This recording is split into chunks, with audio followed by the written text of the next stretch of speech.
President Samia and her government and CCM suppressing democracy, suppressing opposition. And yes, we have reached the Europeans, we have reached some of people here in Washington, D.C., and we expect much to come. You can see that resolution. That resolution from EU is a clear sign that we have reached some international platforms. Finally, what are the messages that you would like to convey to the world regarding the development of whatever's been going in Tanzania?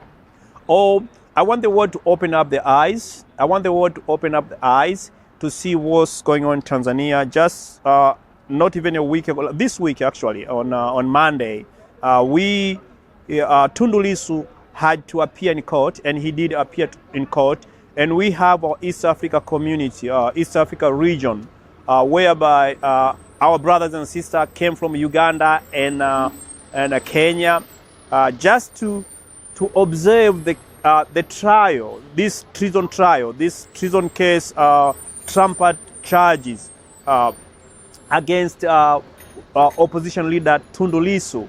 I want the world to see this. This is very clear that President Samia and CCM are suppressing voices of dissent, are suppressing voices of different opinions. So I want the world to see this. I want the world to read, to understand, to open up the eyes, to know what's going on in Tanzania. It's wrong. It's ethically wrong. It's against constitution, against everything. This man, Tundu Lissu, his crime is only demanding for free and fair electoral reform. He just said, no reforms, no elections. If you don't have reform, and this actually is a good thing for IMF, World Bank, and other development partners, international development partners, because when you have good electoral committee, that means you have good checks and balances in parliament. That means the money they give us, they won't be abused. Now they are abusing the money because they don't have opposition.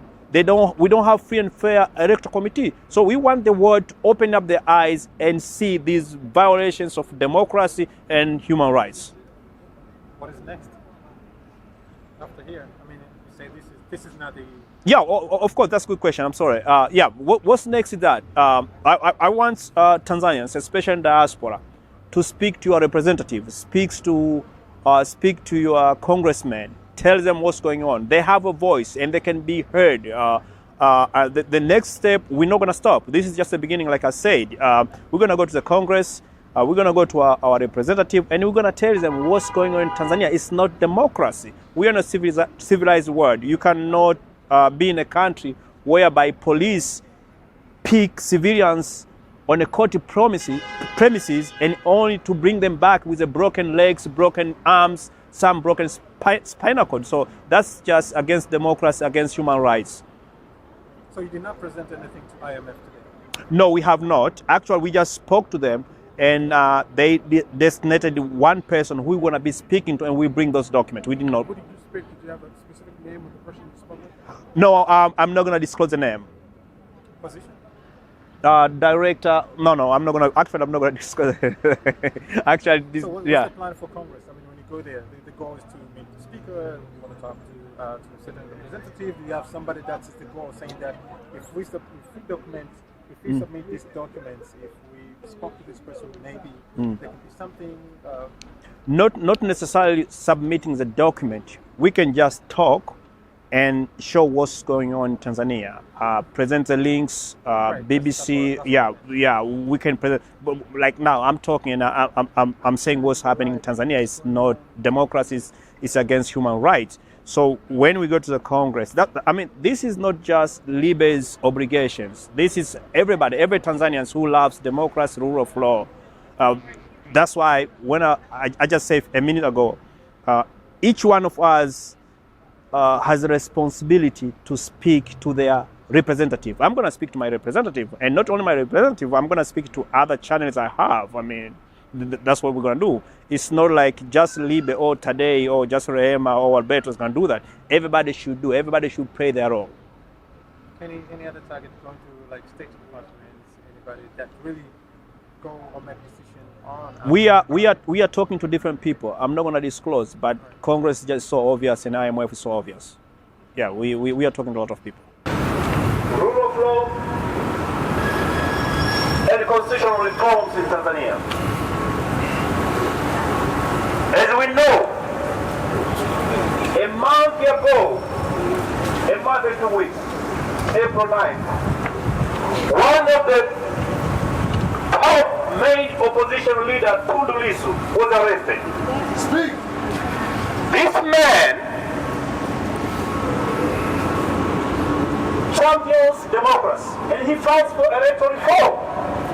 His crime is just fighting for election reform.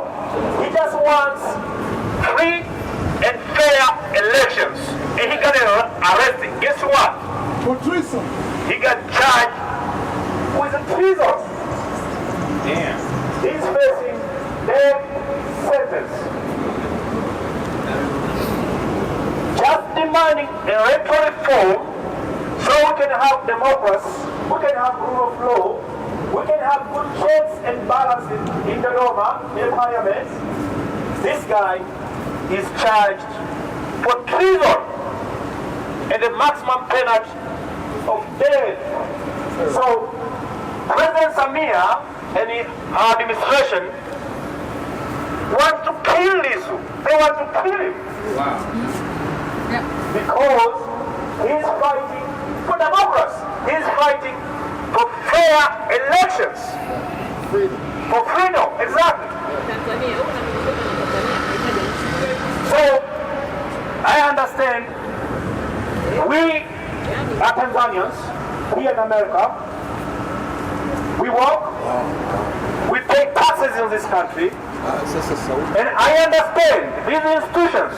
IMF, World Bank, give Tanzania some money, development partners, the so-called development partners.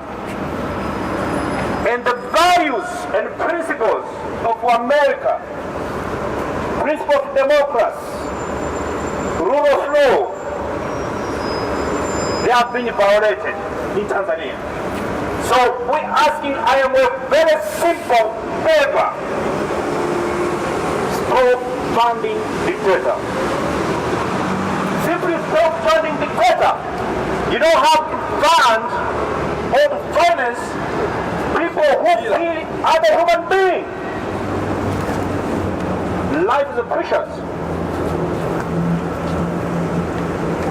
So, we are here today, again, just to make sure IMF, development partner, Tanzania development partner, our friends, international friends, understand that the money they give, they've been misused.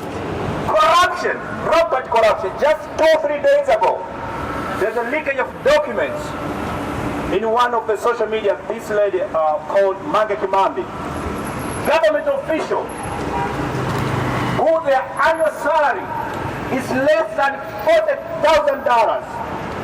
They buy mansion, they buy piece of land for $400,000, and this is the money from IMF, development partners. Besides corruption, there's a human rights violations.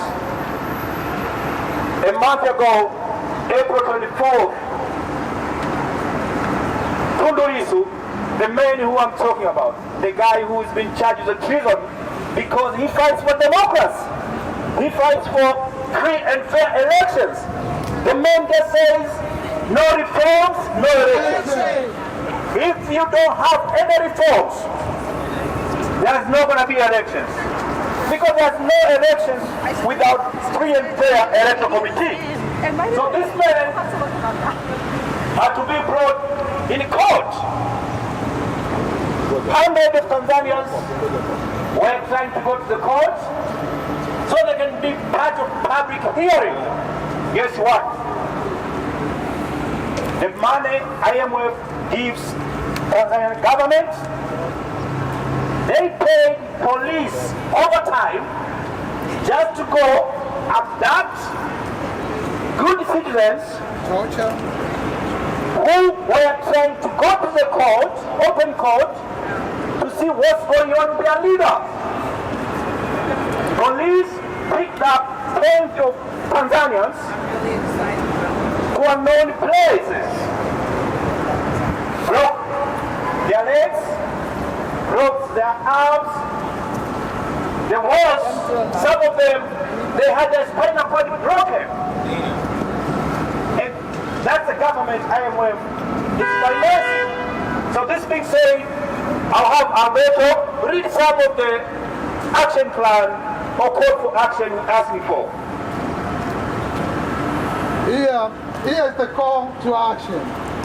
In light of this serious development, I respectfully argue the IMF to undertake the following action. Temporarily reassess Tanzania eligibility for IMF financial assistance, pending the implementation of robust and verifiable safeguards that ensure transparency and accountable management of public finances.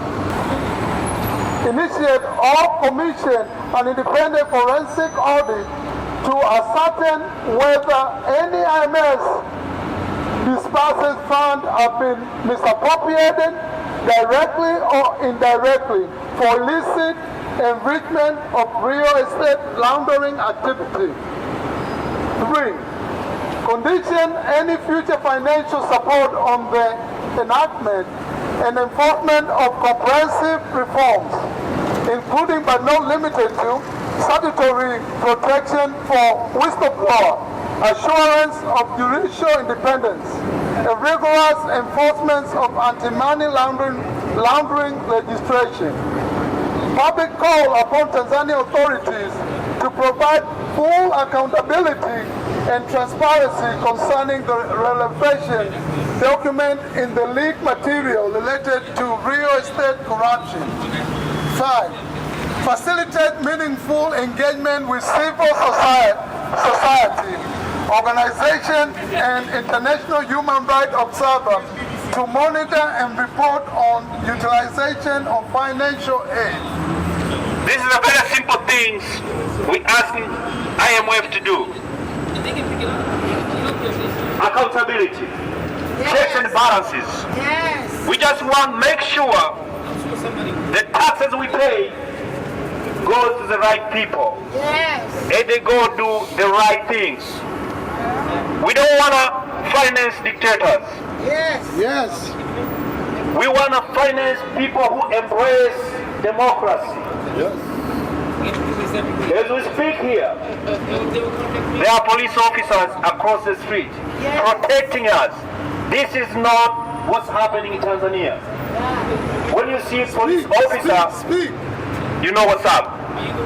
But we enjoy free speech, we speak, we brought our message, and we hope we're going to schedule a meeting with some of officials in IMF just to make sure they get the message. And this is not the end. This is just the beginning. We're going to go to the Congress. We're going to speak to them. They passed resolutions. Just last week, a week or so ago, EU passed the resolution against Tanzania government on the human rights violations, on opposition suppression. And this is what we need. And this is what we want from United States. Free Tundu Lissu. Free Diaspora. Where is Misuse?